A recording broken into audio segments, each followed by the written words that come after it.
I'm here with Baxter Black, the author, the speaker, the cowboy poet. Baxter, thanks for coming to us live on this show. Kevin, what a privilege to be a part of this whole Cattleman to Cattleman. I'm back at the NCBA convention doing my part. It's pretty limited. I've actually been shining Kevin's shoes and valet parking in front of the hotel. They're looking good too. Yeah. Now, I know you normally do poems on our show, but I want to ask you a couple of questions. Did you watch the Super Bowl? I did. Yeah? Yes, I don't know if you saw this, but this is an ad. So God Made a Farmer. You saw that God Made a Farmer ad that Paul Harvey voiced over. And I got to thinking as I was watching the Super Bowl, you know, here's a guy that made his life in writing and with his wit and wisdom and speaking ability. What kind of Super Bowl ad would they create with one of your poems sometime? I don't think you could show a prolapse on the air and really do justice. I had some dealings with Paul Harvey when he was in his peak and through the ending years, and he quoted me now and then, which I always appreciated and never took for granted. But I also want to tell you, anybody that didn't see this ad in the USA Today, is that an ad? That was an ad. That was an ad. Dodge, yes. It says, God Made a Farmer. Yep. By Paul Harvey. Well, let me tell you, there's a whole lot of Baptists cheering too. So, to be on the cover of USA Today and making us all look good. When God and farmers are both on the cover of USA Today, that's a good day. That's right. We're still trying to get them together a little more often. I like that. Farmers are contentious, you know. Well, especially this year, you know, it's been a little tough year with the drought and the challenges, volatility of the market, these high corn prices. I know you do a lot of work in the feed yard industry, and I brought along your book that you gave me last year. Very impressive, huh? Well, let me tell them the title. Okay.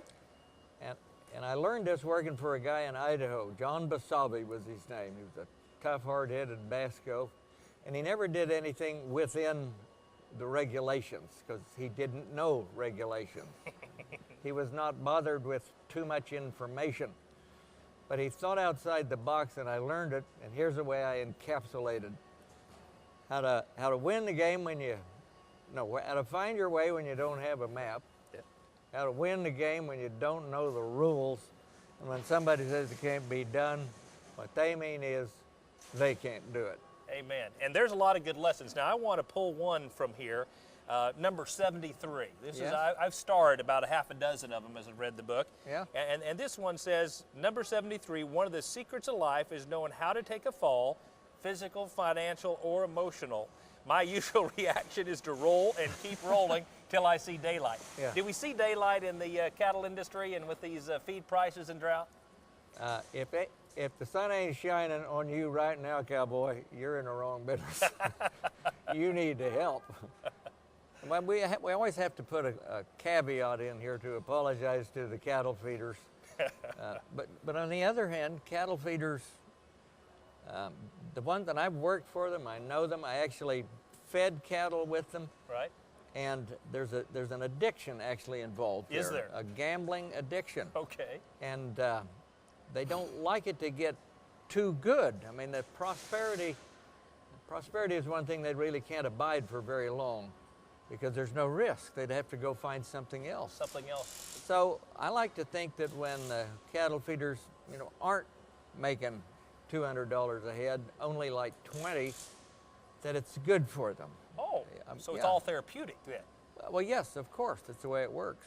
So in the range of addictions, is this a better addiction than some others that they could find themselves in? Well, it's gambling. You know, I mean, people go to AA to get off alcohol and go immediately to gambling, and they might as well go in the cattle business and help us a little bit.